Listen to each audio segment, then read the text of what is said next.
Hello students, we got day 2 of section 5.3, solving exponential log equations.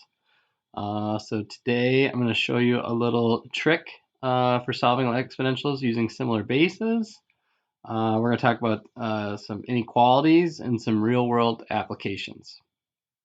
Probably so 3 examples and have you try some. And then today's homework will be another quizzes.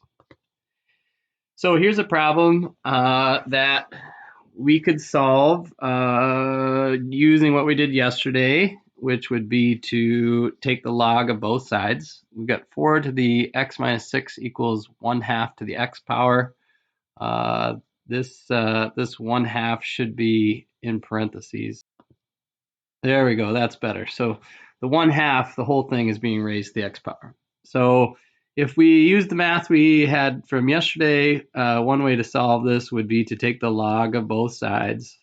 So log 4 to the x minus 6 power equals log of 1/2 to the x power. And then we could use our log properties to bring the exponents down. So x minus 6 comes down and x comes down, and we get x minus 6 times log 4 equals x times log 1/2. And log 4 and log 1/2 are just numbers. So we could try to move all the numbers to one side and all the x terms to another side. And to do that, we divide by x and divide by log 4. And we get something like this. X minus 6 divided by x equals log 1/2 divided by log 4. And this thing is getting messy and complicated. And what are we going to do now with this x minus 6 over x? This is getting tricky. It's doable, but it's kind of a tricky problem. So I want to show you a different way to solve, okay, that involves similar bases. So I'm just going to clear out all that stuff. And let's just focus on 4 and 1/2, okay? What base do they have in common? Like, what number could I raise to a power and get both of these things? Well, 4, the only thing I can think of is 4 is the same as 2 squared. And could I write 2 to a power to get 1/2? Well, I could. It's 2 to the negative 1. So I could think of this problem as 2 squared to the x minus 6 power, and I could think of this problem as 2 to the negative 1 to the x power. And we know power to a power, we multiply. So this is the same thing as 2 to the 2 times x minus 6 power, and this is the same thing as 2 to the negative 1 times x power. And now that I have the same bases on both sides of the equations, these exponents have to be equal. So 2 times x minus 6 has to be equal to negative x. So I can solve this by distributing here. So 2 times x minus 6 is going to be 2x minus 12. Has to be equal to negative x. And I can just do some algebra. I can add x to both sides, which is going to give me 3x minus 12 equals 0. And then add the 12 to both sides. So 3x equals 12.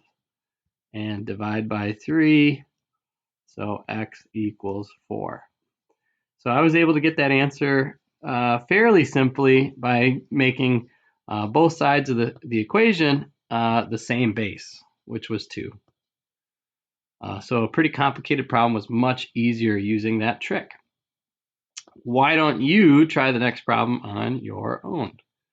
We've got 2 to the 6x minus 10 equals 16 to the x plus 2. All right, so hopefully you figured out that would be 16 would be the same as 2 to the 4th. So we've got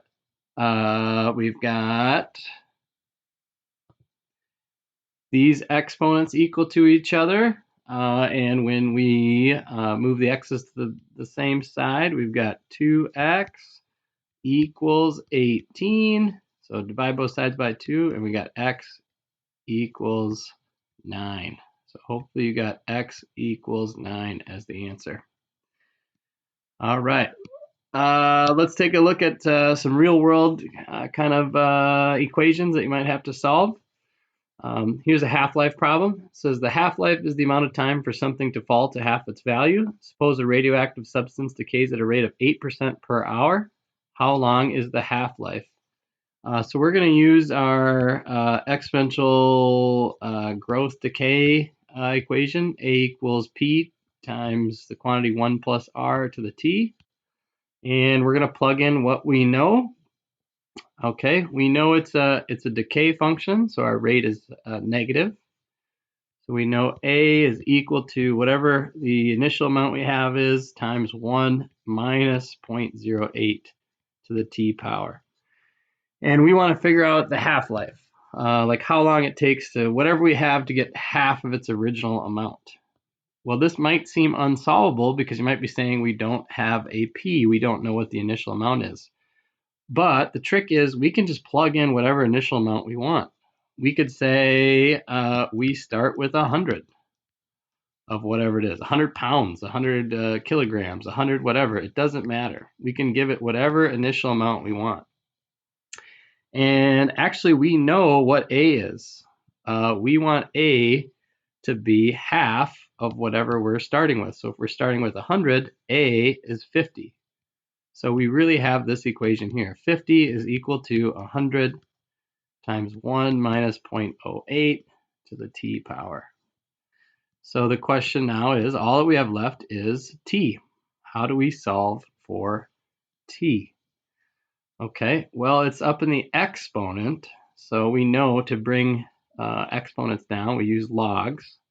But before we start using logs, we are going to move this 100 to the other side. Okay, so we got 100 times 1 minus 0.08, so we're going to divide both sides by 100, which cancels it out over there. And 50 divided by 100 is the same thing as 1/2. So we're talking about the half-life, and we realize kind of why it doesn't matter what number we put in, because if we put 200 there, we'd have 100 over there, it'd be a half. We put 50, we'd have 25 over there. We divide it out, we'd always have a half. We'd always end up with a half over here. So what we're left with is, where is a half equal to 0.92 to the T power? So now we have an exponential equation that we want to solve. 1/2 equals 0.92 to the T power. So since it's an exponential equation, we are going to use logs. You can think of it as taking the log of both sides, or you could turn it from exponential form to log form. Log properties tell us that when we have a log to a power, we can bring that down. So I've got log of 1/2, or 0.5, is equal to T times log of 0.92. Log 0.92 is just a number, so I can divide both sides by log 0.92 to get T by itself. These cancel, and I'm left with T is equal to log of 1/2. I'm just going to write 0.5 this time because I got log of 0.92, which is also a decimal. And I'm going to plug that into our calculator. So log of 0.5, divided by log 0.92, and our answer is 8.312, blah, blah, blah, blah. So I would say that it will take about 8.3 hours for it to reach half of its value. That's the half-life. All right, why don't you try the next problem on your own. Doubling time. Suppose you're about to invest some money into a mutual fund that you hope will earn 9% growth each year on average. How long will it take for your investment to double? See if you can figure it out on your own. All right, let's see if you got the same answer I did. Kind of similar to the last problem. Instead, this time we are growing, not decaying. So instead of being a decimal less than 1, we've got 1.09. We take the log of both sides. We move the t down. We divide the logs, and we get time is equal to log 2 divided by log 1.09. And we get 8.043, and this time we'd be talking about years. So this time the big trick is that we're doubling. So if we start with $1, we want our investment to get to $2. How long will it take? $100, $200, $1,000, $2,000, $1 million, $2 million. All right. Last thing we want to talk about is solving exponential inequalities. These can be done algebraically and graphically, and the big thing you need to remember is if you divide or multiply by a negative number, you have to flip the inequality sign. So other than that, you're just solving. You could just pretend it's an equal sign. How would you solve it? So 4 to the negative 2x is less than 3. How would I solve that? Well, I'd take the log of both sides. So the log of 4 to the 2x has to be less than the log of 3.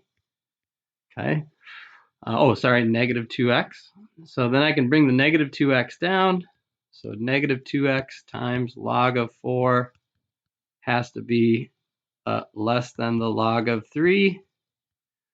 Divide by log 4. So negative 2x has to be less than the log of 3 divided by the log of 4. This is a number. I can just punch that into my calculator. Log 3 divided by log 4. So log 3 divided by log 4. And I get 0.79248. I'm just going to round that to 0.792, 3 decimal places. So negative 792. So negative 2x has to be less than 0.792. So now comes an important step. I got to divide by negative 2. And when I do that, that has to flip the sign.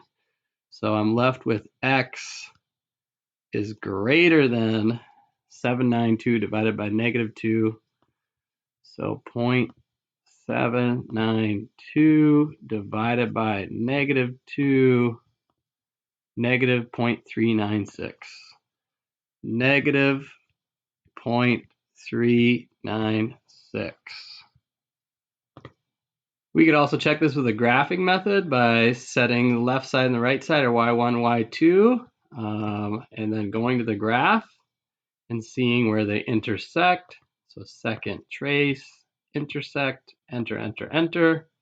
And you can see I get negative 0.3962. And we were wondering where y1 is less than y2. So we can see this is the y1 equation. And then over here, it becomes less than y2.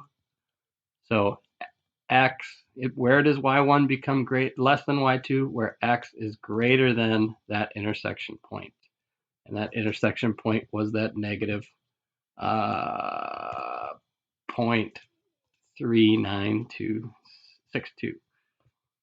All right. So I'm just going to take a picture of that. Let's have you try one on your own.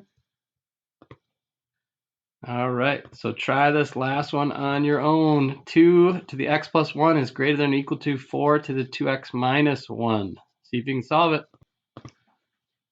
All right, the answer to this one involves the trick we talked about in the beginning, changing the bases. 4 is the same thing as 2 squared.